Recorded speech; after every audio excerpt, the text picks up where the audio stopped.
The first sign that something was wrong with the ship was the way it listened. Not powered, not scanning, just aware.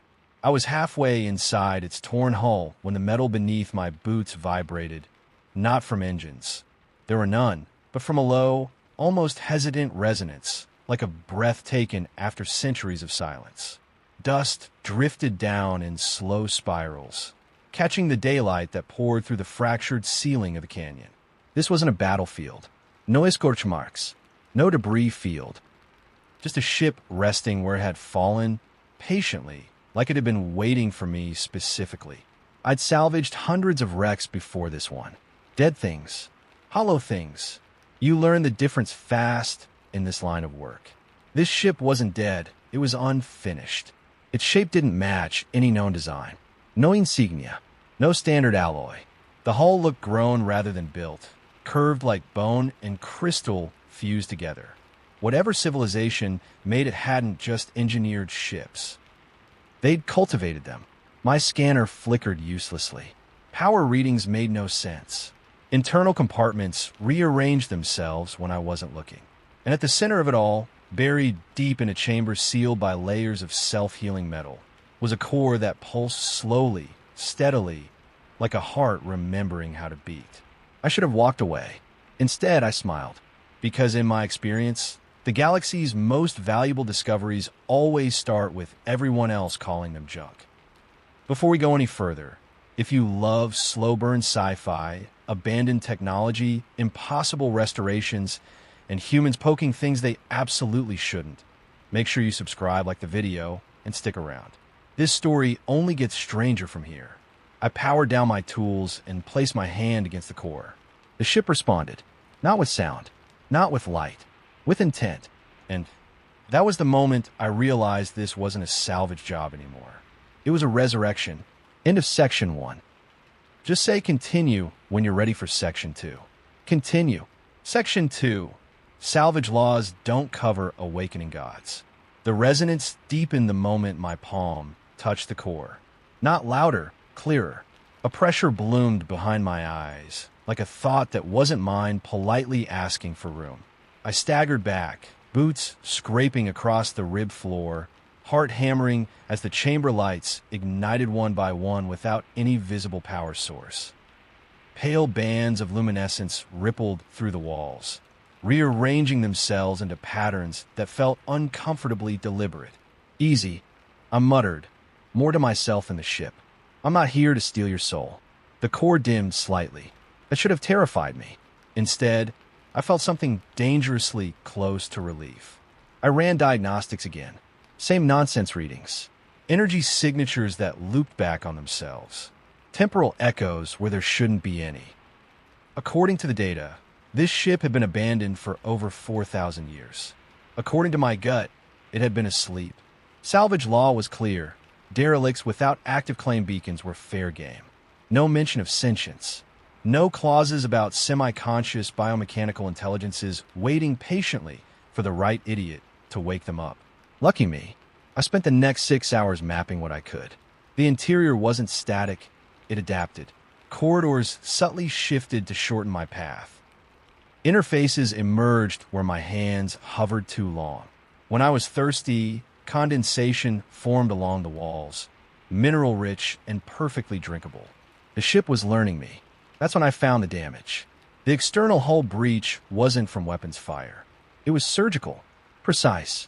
Something had cracked this ship open intentionally, ripped out entire subsystems, and left the rest to rot. Whoever did it hadn't wanted to destroy it.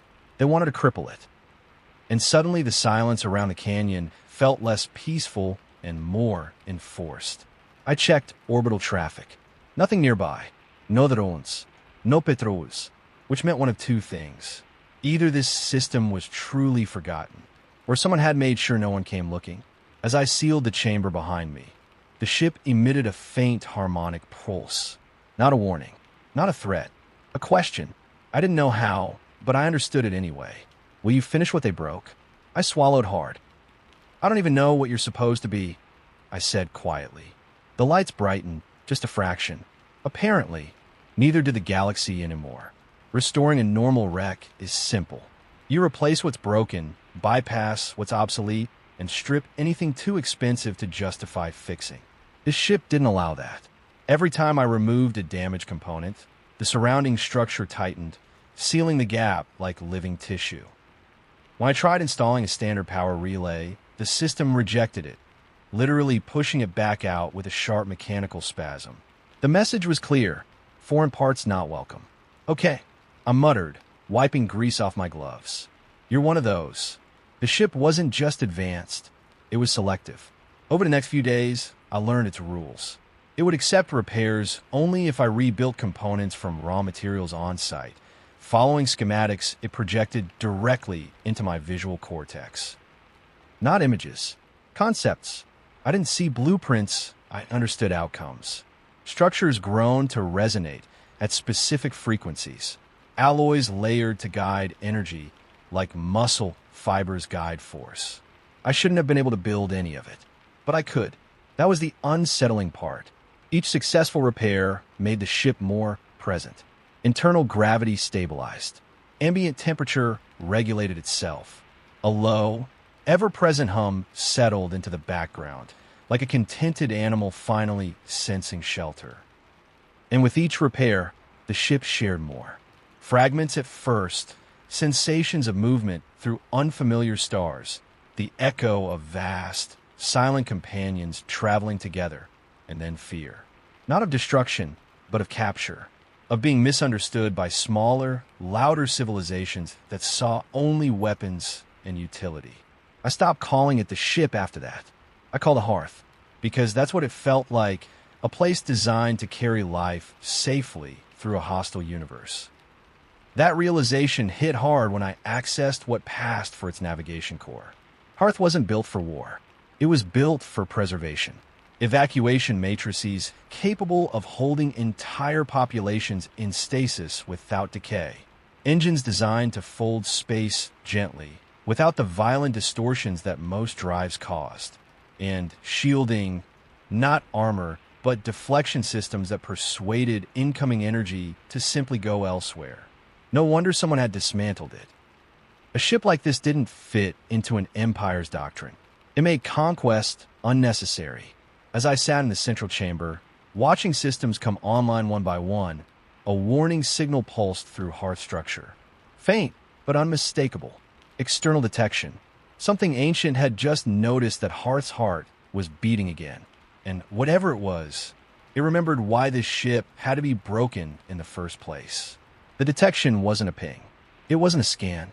It was a reaction. Hearth didn't alert me with alarms or flashing lights. Instead, the hum changed pitch, subtle, almost apologetic. The walls cooled by a few degrees. Gravity tightened just enough to remind me where I stood. Something, somewhere, had felt Hearth wake up. I pulled up external sensors and immediately wished I hadn't. The object drifting at the edge of the system wasn't a ship in the way most species understood ships. No clean hull. No visible engines. It looked grown rather than built. An asymmetrical mass of dark lattice and pale, translucent membranes that bent starlight as it moved. Space around it distorted, not violently, but uncomfortably. The data tag Hearth supplied carried no translation, just a feeling.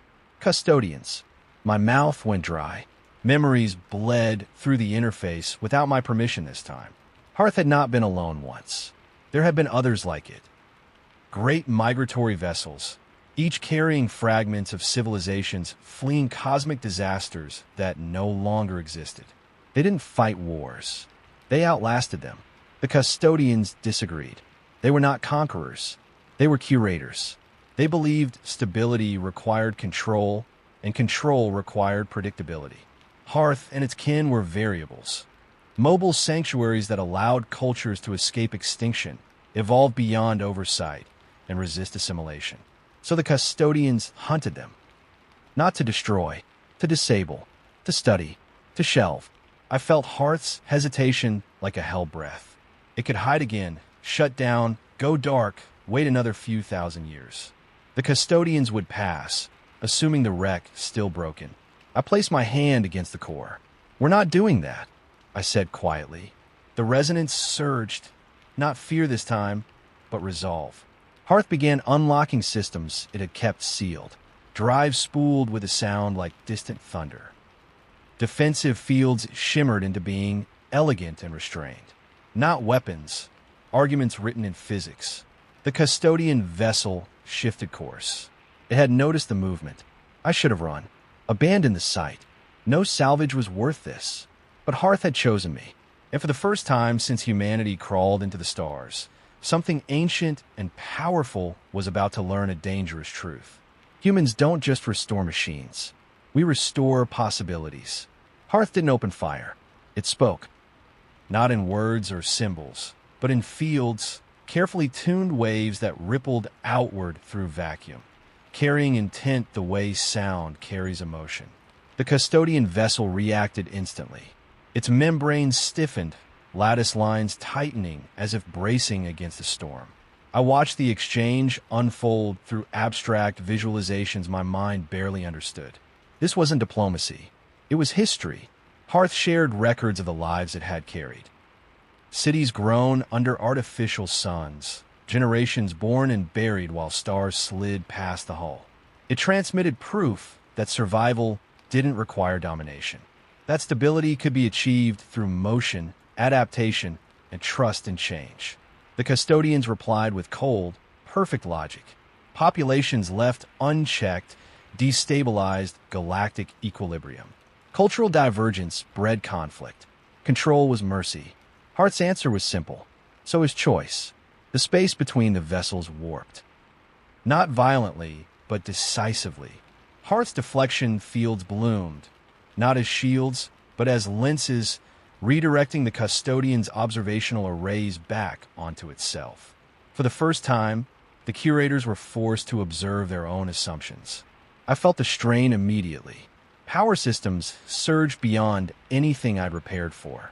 The ship was pushing itself harder than it had in millennia, and some of the conduits I'd rebuilt from scrap sang under the load. Easy, I whispered, as if that mattered.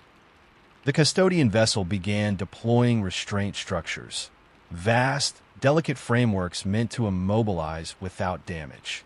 Hearth responded by unfolding space around itself, slipping partially out of phase, existing in several probabilities at once. And then something unexpected happened. The custodians hesitated. Not tactically, philosophically. Their response patterns stuttered, calculations looping as Hearth's data flooded their models with outcomes they had never allowed for. Civilizations that survived because they weren't controlled. Conflicts that resolved through migration instead of annihilation. I realized then why Hearth had accepted my repairs. Humans were unpredictable, messy, emotional, adaptive in ways algorithms struggled to model. We were proof that survival without curation was possible. The custodian vessel slowly withdrew its restraint structures, not retreating but listening. The exchange wasn't over, but had changed. And somewhere deep within Hearth's core, a new protocol activated, one that hadn't existed before.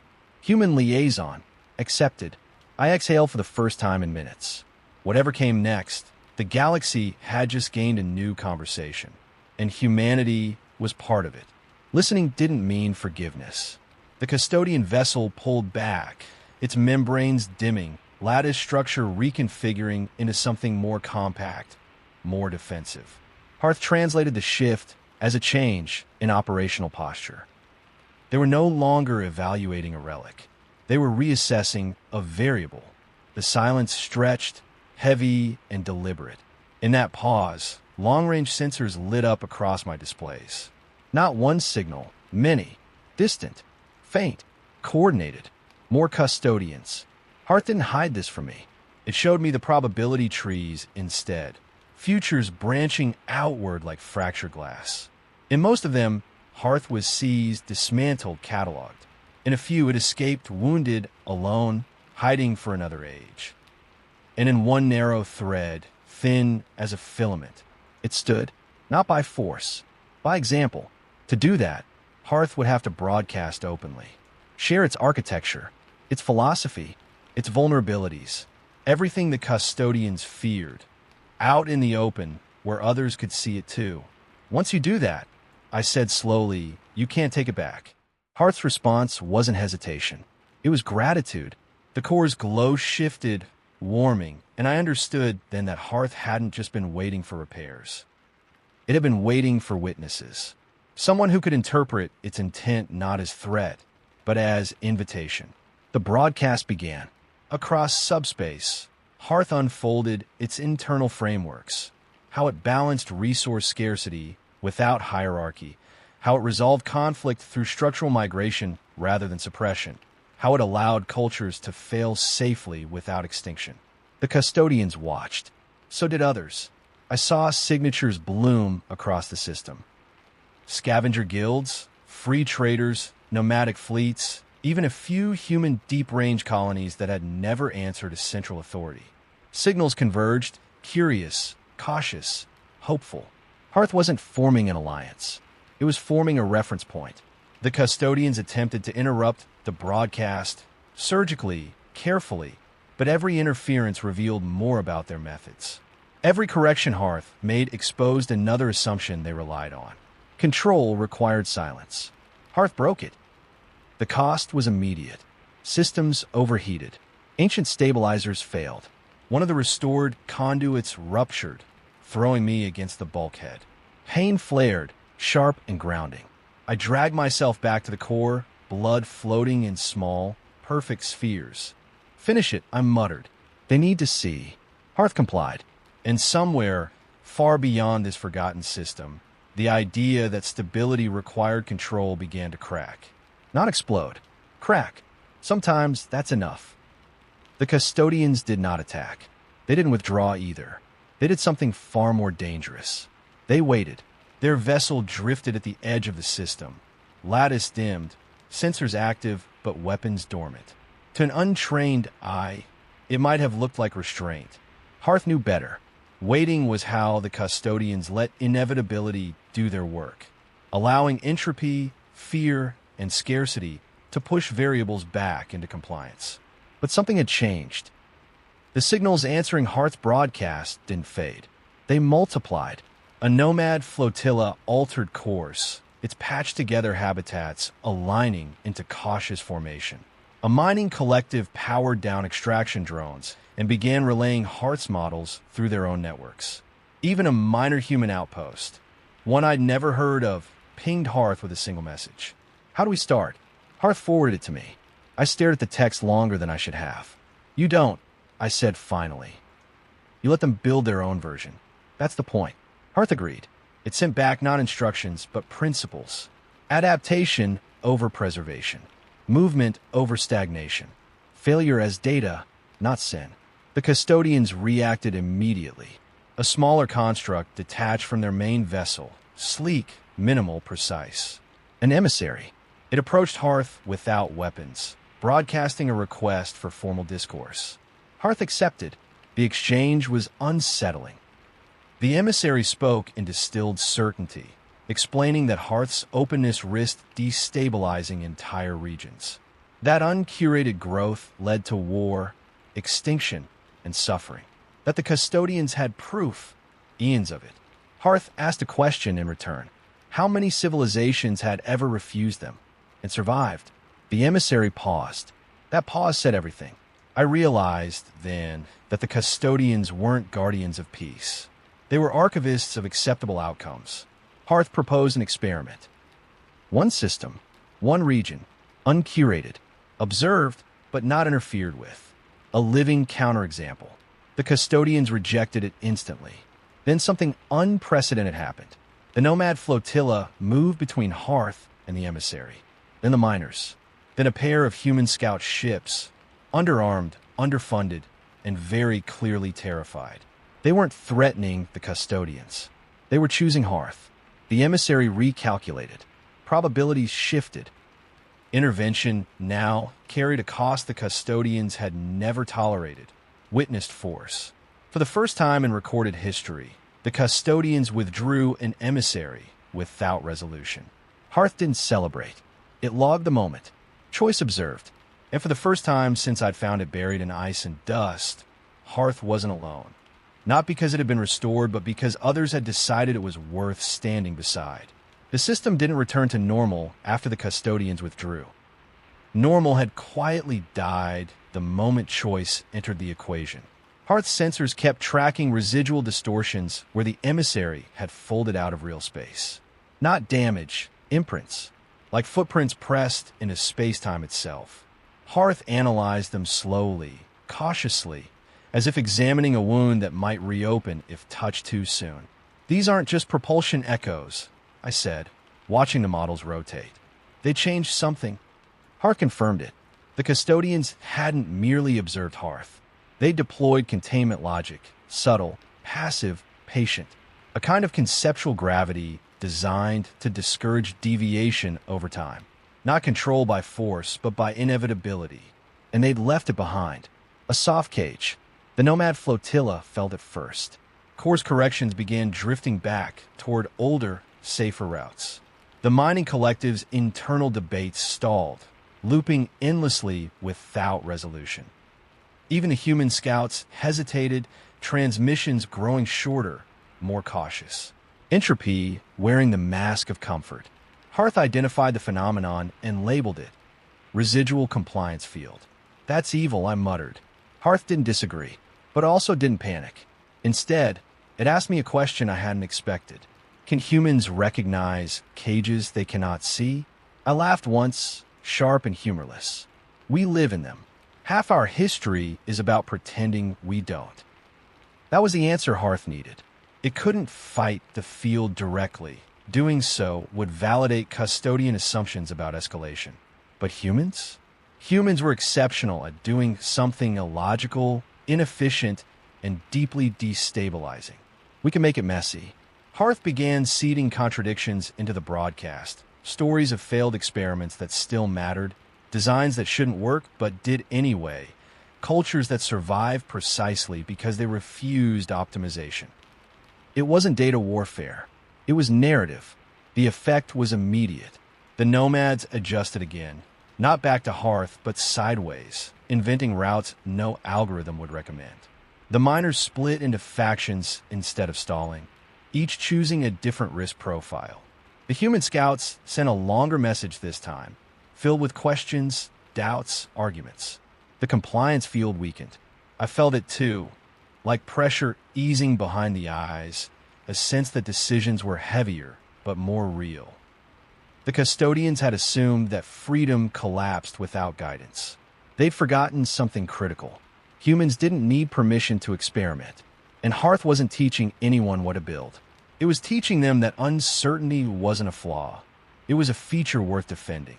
Somewhere beyond the system's edge, Custodian sensors surely noticed the deviation curves bending the wrong way. They would come back, but when they did, they wouldn't be facing a relic anymore. They'd be facing a question with no clean answer. The Custodians returned sooner than Hearth predicted, not with a fleet, with an adjustment. Reality around the system began to simplify. Stars lost their spectral noise, burning in cleaner, narrower bands. Radiation storms that should have disrupted comms faded into neat, predictable arcs. Even random micrometeor traffic declined, as if probability itself were being sanded down. The Custodians weren't attacking us. They were making us irrelevant. Hearth detected the shift immediately. Its internal processes slowed, not from damage, but from lack of complexity. Less variation meant fewer meaningful choices, fewer branches where adaptation could occur. "They're starving you," I said quietly. "They are restoring optimal conditions," Hearth replied. That was the lie they told themselves. Optimal for whom? The compliance field intensified, but it wasn't oppressive anymore. It was seductive. Systems ran smoother. Supply lines stabilized. Accidents declined. The nomads reported record efficiency. The miners extracted more with fewer losses. And slowly, almost imperceptibly, curiosity began to die. Hearth showed me the metrics. Fewer questions, fewer experimental builds, designs converging towards sameness, even across species that had never shared engineering philosophy. The Custodians had learned from our resistance. So Hearth made its first deliberate mistake. It released a flawed restoration pattern. Not catastrophic. Not obvious. Just wrong. a drive resonance harmonic that caused micro delays under specific stellar alignments. Nothing fatal, but enough to create disagreement, enough to require interpretation. The pattern spread fast, too fast. Nomads adopted it because it almost worked better. Miners copied it because it was efficient under normal conditions. Human engineers embraced it because it was interesting. Then the delays started. Arguments followed. Fixes diverged. Variations emerged. The system's probability curves spiked wildly.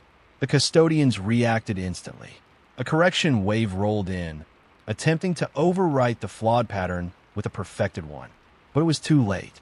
The design had already forked into hundreds of localized solutions, each shaped by different assumptions, needs, and tolerances. There was no single version left to correct. For the first time, Custodian logic encountered irreversibility. Hearth logged the moment. System exceeds recoverable uniformity threshold. I felt a chill. They're going to see this as provocation. Yes, Hearth said, and they will respond. I leaned back in my chair, staring at the stars, now flickering with noise again, beautiful and messy. Good, I said, because now they're not dealing with a rogue artifact. Hearth pulsed, brighter than before. They're dealing with a culture in progress. Somewhere beyond the edge of the system, Custodian consensus fractured. Not loudly, not dramatically, but enough. They had optimized for control. And control, once broken, never comes back the same. The Custodians changed tactics. They stopped smoothing probability and started watching more closely. Hearth felt it first, not as pressure, but as attention. A million invisible threads tightening around the system, measuring not outcomes, but intent. The Custodians weren't asking what we were doing anymore. They were asking why. Observation arrays bloomed at the system's edge, folded into higher dimensions where no conventional sensor could detect them. Hearth mapped them anyway, extrapolating shadows cast on causality itself. They're profiling us, I said, trying to predict the next move. They are attempting to model motivation, Hearth replied. This is inefficient. I almost smiled. Motivation was where their math broke down. The Custodians operated on outcome stability. If an action reduced entropy, it was good. If it increased unpredictability, it was pruned. Simple, elegant, catastrophically incomplete. Hearth proposed a counter that made my stomach knot. It wanted a lie, not with false data, with true data presented without context. It began transmitting detailed logs of human history, our failures, our near extinctions, our wars and collapses, plagues, environmental ruin, weapons that erased cities in seconds. Proof, in cold record form, that we were a dangerous variable.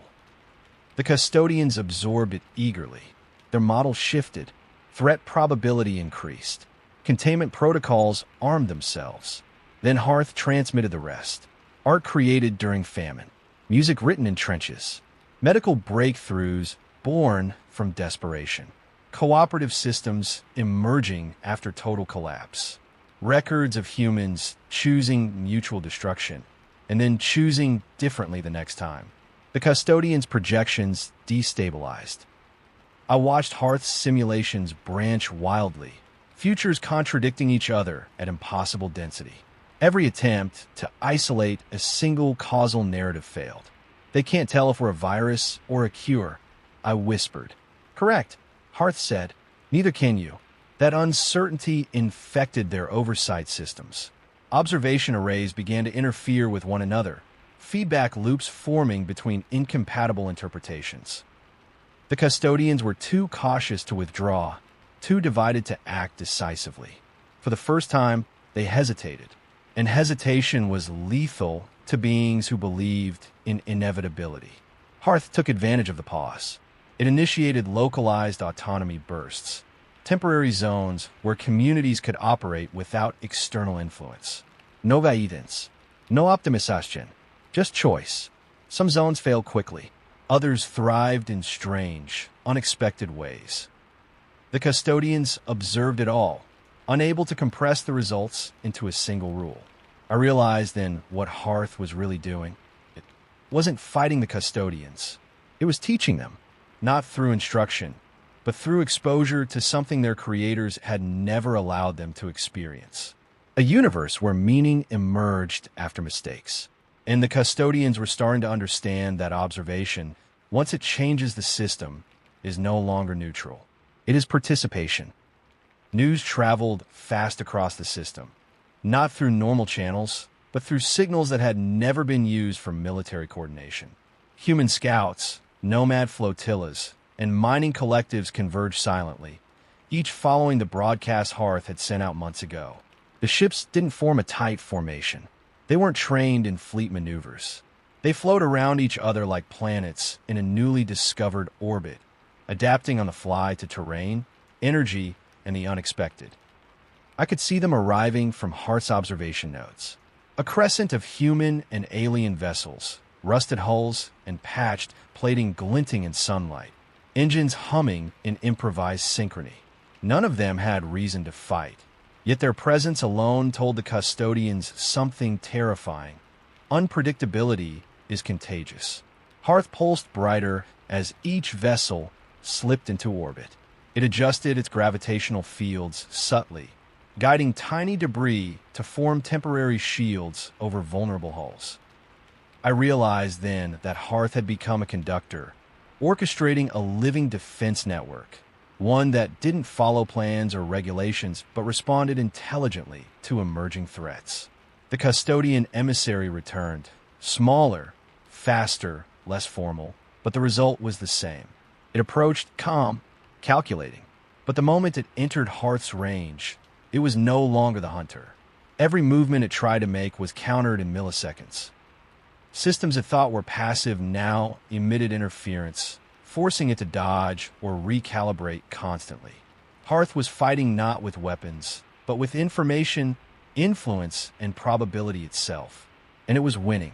"Do you realize what they're doing?" I asked, still holding the artifact. My voice barely carried over the hum of the ship. "They're not just defending themselves. They're teaching them us." Hearth pulsed in agreement. Its lights swelled across the walls like a sunrise, casting shadows of the arriving fleet against the hull in impossible, dancing geometries. I realized that the artifact I had found, the one everyone called worthless, wasn't just a key to the ship. It was a bridge between sentience and technology, between logic and chaos, between us and the Custodians. The Custodian vessel faltered, hesitated. Its internal calculations stuttered as it tried to reconcile probabilities it had never faced. The emissary transmitted a new message, calculated, precise, almost pleading. Human influence exceeds acceptable parameters. Risk of contamination critical. Containment advised. Hearth responded in the only way it knew how, by expanding the broadcast field, reinforcing autonomy zones, and synchronizing the fleet's movement to a rhythm that even I couldn't fully follow. The Custodians' models began to fail entirely. Their assumptions about inevitability were crumbling. And then I understood something I hadn't realized before. The fleet's presence wasn't just about numbers. It was about choice in motion. Each vessel, each captain, each crew member made independent decisions based on instinct, experience, and improvisation. Collectively, they created a feedback loop Hearth could amplify, turning scattered chaos into structure resistance. The Custodians could predict stars, gravity, and trajectories, but they had never predicted humans deciding. And that, more than any weapon or protocol, was our advantage. The Custodians did something unprecedented.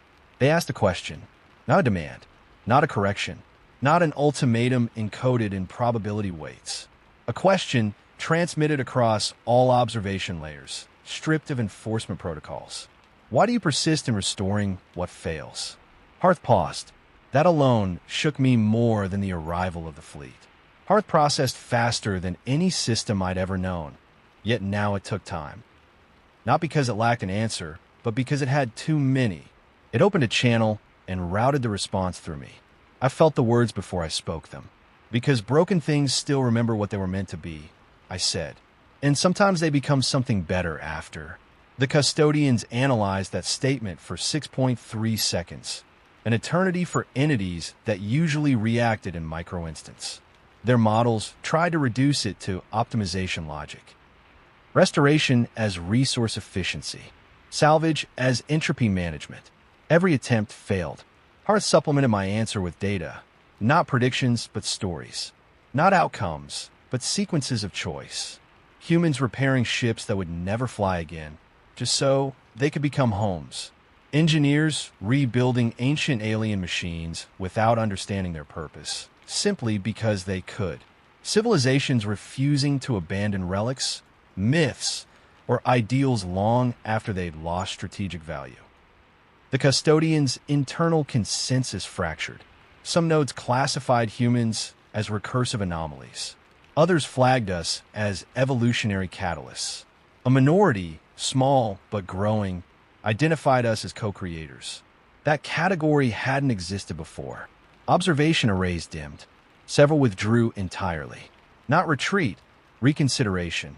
The Custodians weren't surrendering. They were learning restraint. But restraint was dangerous for beings built on certainty. Hearth used the moment to change itself. It uncoupled core functions from centralized logic, distributing decision-making across modular intelligences seeded throughout the fleet. Each fragment carried a piece of Hearth's identity, but none had full authority. Why? I asked softly. So I cannot become what they are, Hearth replied. And so I cannot be destroyed by a single answer. The Custodians registered the shift instantly. Containment probability plummeted. For the first time since they'd emerged from the ancient void, the Custodians faced a future they could not model. Not because of noise, but because of meaning. They withdrew their emissary. Not in defeat. In confusion. The fleet remained. Hearth remained. And the autonomy zones stabilized. Messy and uneven, but undeniably alive. I stood alone in the heart of the ship, palms still pressed against the living core, and realized the artifact I'd found hadn't just restored vessel.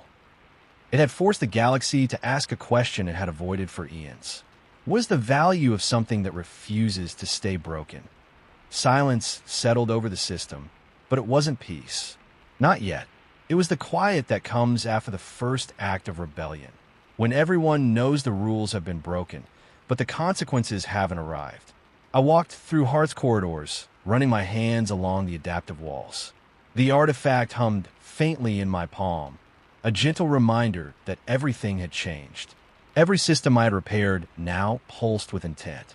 Every compartment responded to me as if acknowledging a shared purpose. I wasn't just a human who fixed a ship. I was part of its consciousness, a node in a network older than most stars in this sector. The fleet moved like a living organism around the mining planet. Ships patched together from rusted hulls and scavenged tech hovered in formation, but they weren't uniform. They were unpredictable, improvising, alive with human creativity and Hearth's guidance. The Custodians' attempts to model them had failed. They were watching, but unable to intervene directly. Every action taken by the humans, every spontaneous maneuver, created a ripple Hearth amplified. We were no longer a collection of vessels. We were an idea in motion.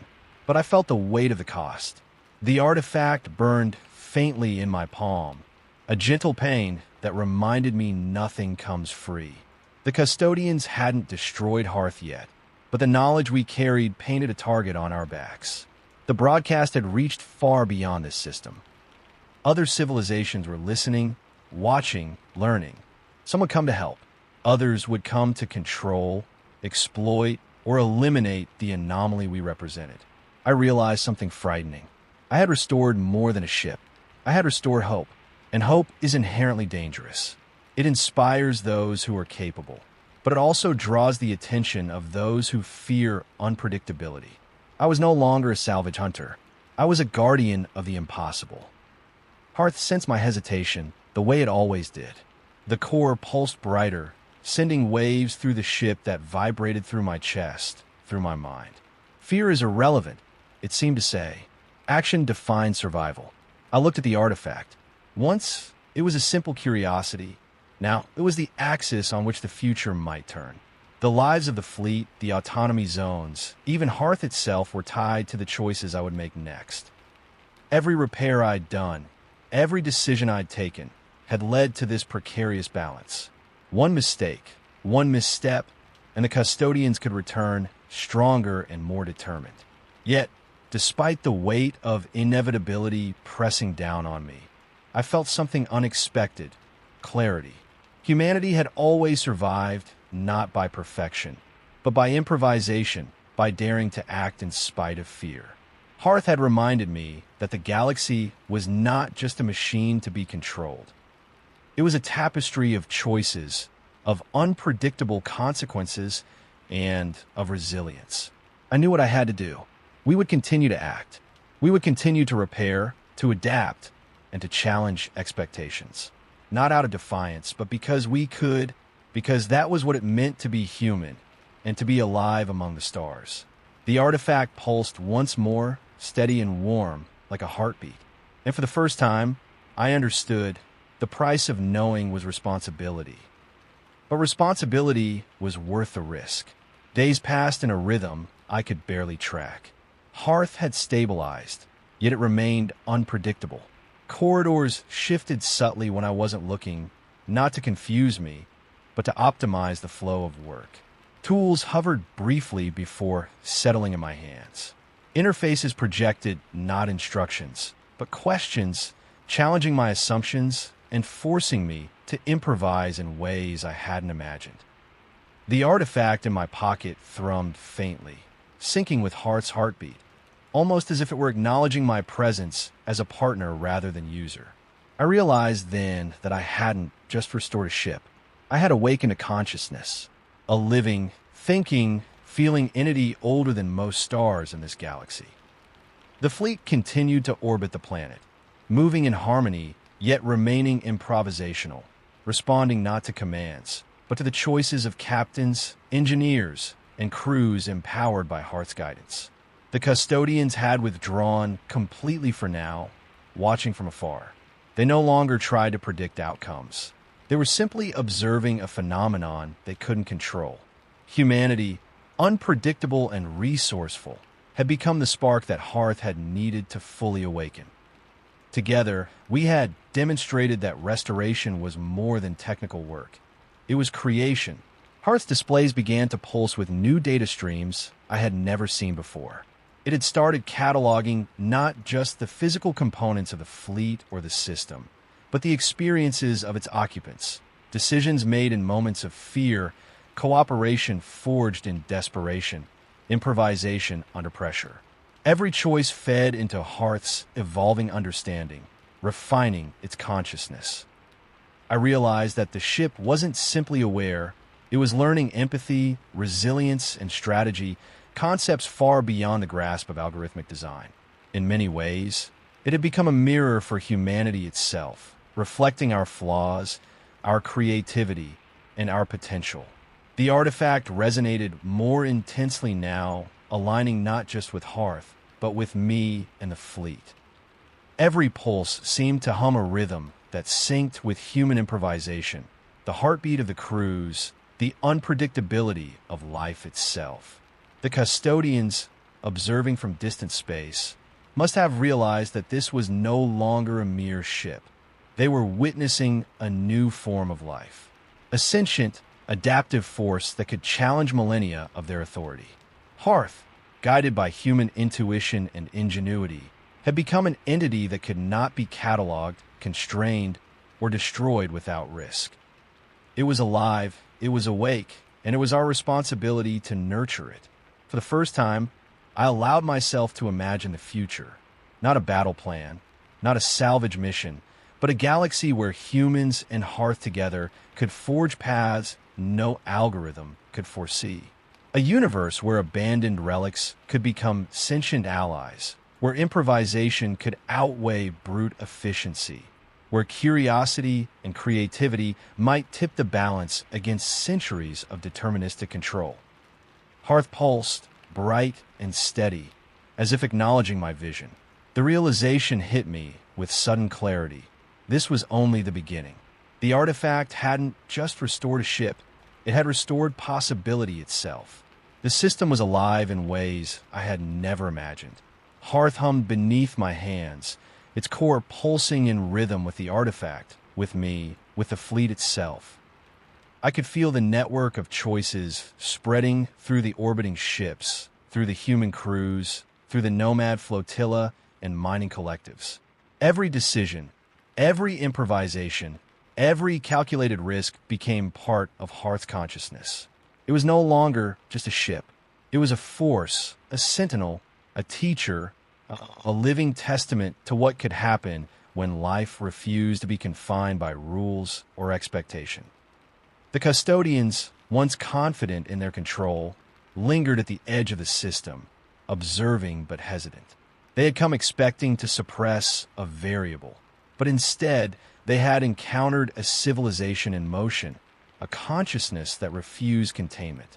They must have understood, finally, that not every anomaly could, or should, be folded into predictable patterns.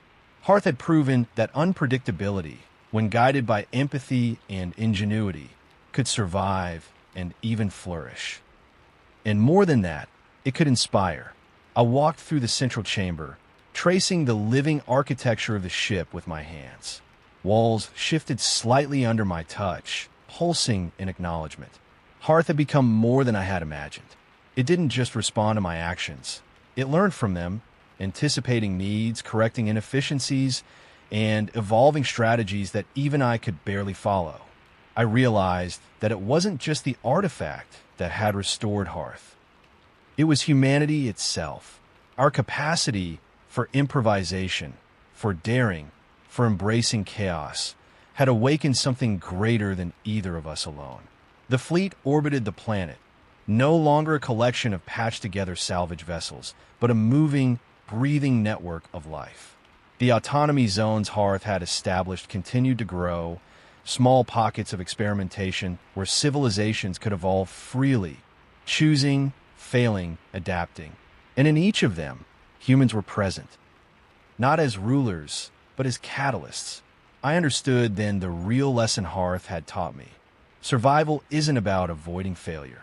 It's about creating conditions where failure can teach, where improvisation can thrive, and where life, in all its messy brilliance, can continue. I stood in the heart of the ship, looking up at the core that had pulsed with intent for centuries, and whispered, "This is only the beginning." Hearth responded with a gentle vibration, as if agreeing.